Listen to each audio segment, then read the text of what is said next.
बेसेन लायालासे चिरां वैदिक थेरापिया देहा नायबिजिरनाय आरो देहायारि सांग्रांथि होनाय मावबादा खुंदों। दिनै चिरां जिल्ला बनसु आरो अल बाथौ रिलिजियस चेरिटेबल ट्रास्टनि बानजायनायाव दिनै बेंटल VCDCनि कमिउनिटि हलाव बेसेन लायाजासे देहा नायबिजिरनाय आरो देहायारि सांग्रांथि होनाय मावबादा खुंदों। बे हाबाफारियाव गोबां थेरापिनि आखा-फाखा डक्टरफोरा नुजाथिनानै रायजो राजाफोरनि बेमारि देहाखौ नायबिजिरनाय जादों होनना चिरां जिल्ला बनसुनि आफादगिरि इन्द्रजित कुमार ब्रह्म आरो अल बाथौ रिलिजियस चेरिटेबल ट्रास्टनि मेडिकेल डाइरेक्टर आशिम मण्डल बिथांमोनहा बुंदों। लोगोसे ओनसोलनि देहायारि आनजाद खालामजानाय सुबुंफोराबो गोजोननाय फोरमायदों आरो आन्दाज मोनदों होनना मिथिहोदों। थेरापिनि आखा-फाखा आयुर्वेदिक डक्टर राहुल खालापतिया फोरमायदों दि बेबायदिनो गुबुन गुबुन जायगाफोरावबो बेसेन नाङि मावबादाखौ इयुन समाव खुंगोन। जाहाथे देहायारि जेंनायाव गोलैना थानाय सुबुंफोरा नायजाफैनो हागोन होनना मिथिहोदों। थोंजोङै खौरां लानो थाखाय जानबुं नं 6002879517 आरो 6900153612 बे जानबुं नाम्बाराव फन खालामनानै नोंथांमोना आबुङै मोनथिनानै लानो हागोन।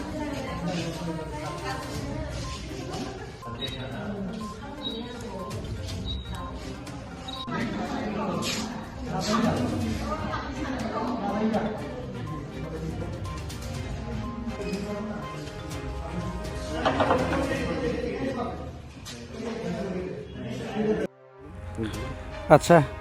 जों दिनै चिरां जिल्ला बनसुनि जानानै जों मोनसे फ्रि हेल्थ चेकआप लादों बेजों लोगोसे काउन्सिलिंआव फ्रि जाय बेमारा माने चेकआप खालामनायाव बहुत फैसा थाङो एक्सपेन्डिचार बहुत थाङो चेकआप खालामनायावनो दा बे चेकआपखौ जों बनसुनिफ्राय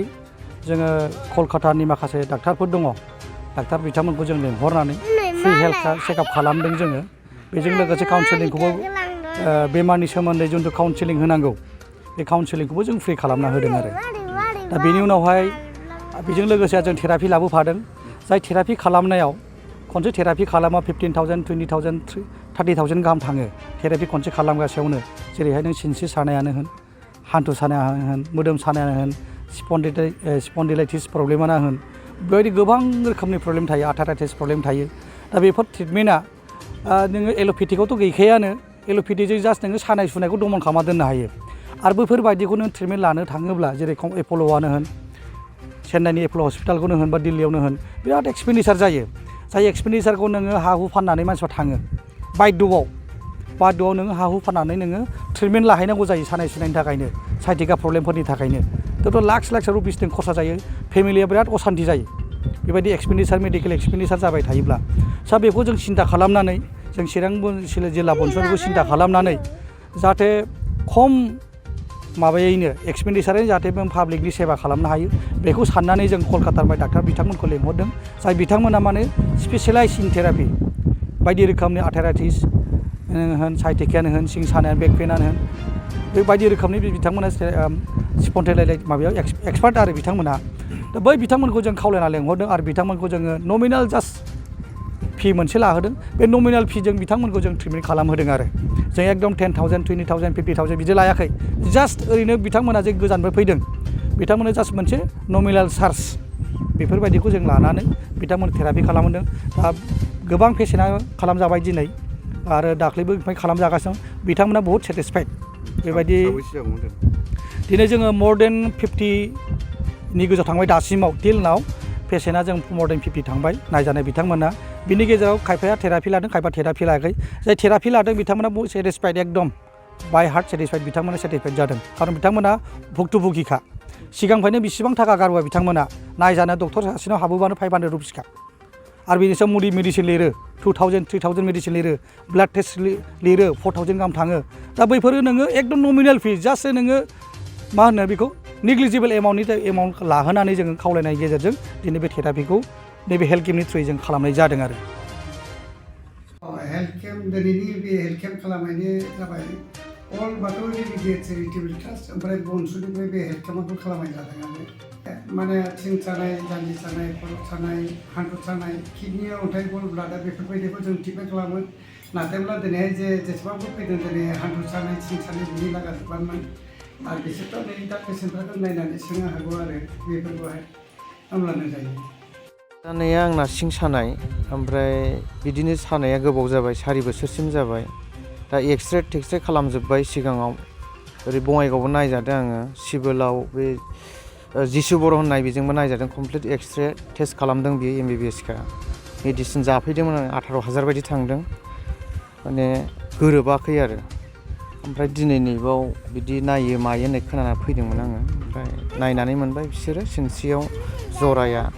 नागोबोरनानै दंमोन होननानै बुंदों आरो गावसोरनि बुंनायाव ओमफ्राय नानानै मानानै बोरैबा जइन खालामनायाव दा आं मोजां मोनदों आरोखि दा बर्थमानाव मुलि होआलासिनो जइना माने गेवनानै दंमोन होनना बुंदों आरो साउन्ड खोनाजोबखादों आंबो माने गावसोरनि फर्मुलाजों बानायनानै होबाय दा माबायदि मोनदों? दा बर्थमान मोजाङावनो दंथ'यो सिगांनि जि सानाय बेनिफ्राय बहुत मोजाङाव दं आरो दा मुलि जायाखै आरो औ मुलि जानांगोन नामा? मुलिखौ ओरैनो जानो हागोन गेसनिखौ होनदों डक्टरा बेखौनो होनदों लिरनायावबो बे गेसनिखौ एसे जादेर होनना बुंदों आरो बेसे गोबावसो जाखांबाय? आं 4 बोसोर जाबाय बिदि जानाया खस्थ' मोनोमोन? खस्थ' माने जिरायनायनिफ्राय सिखारफिननो एसे थान जायो गसंनानै गाहायाव जिरायोबा समस्या जाखायो बिदि आरो सानाय नालाय बिदि आरो आंनिया बे बिक्रमपुर सुमलिगुरि बेंथलांखा বিষের কারণে খোঁজ কাঢ়িবার পাওয়া নাই মই একদম বহিলে উঠিবার পাওয়া নাই উঠিলে বহিবার পাওয়া নাই এরকম আছিল আর কি কম এইটাই মোর বিষ হয়েছিল ভরির বিষ হয়েছে বিষটা এখন অলপ আরাম পাইছে আর কি ডক্টর দেখাইছে কিবা ডক্টর নামটা মনে জানে আগত তো ওই যে বঙাইগাঁও হস্পিটেলত দেখাইছে ল'ৰাৰ সময়ত আৰু কিবা জাগাত মেলা জাগাত দেখাইছে না ঠিক হোৱা নাই 2 বছৰ আজি অলপ আৰাম পাইছোঁ কি ক'ম আৰু ডাক্তৰে কৈছে বিষটো কমিব আৰু কি ভাল হ'ব ঠিক কৈছে দিছে মেডিচিনবিলাক দিছে খাব লাগে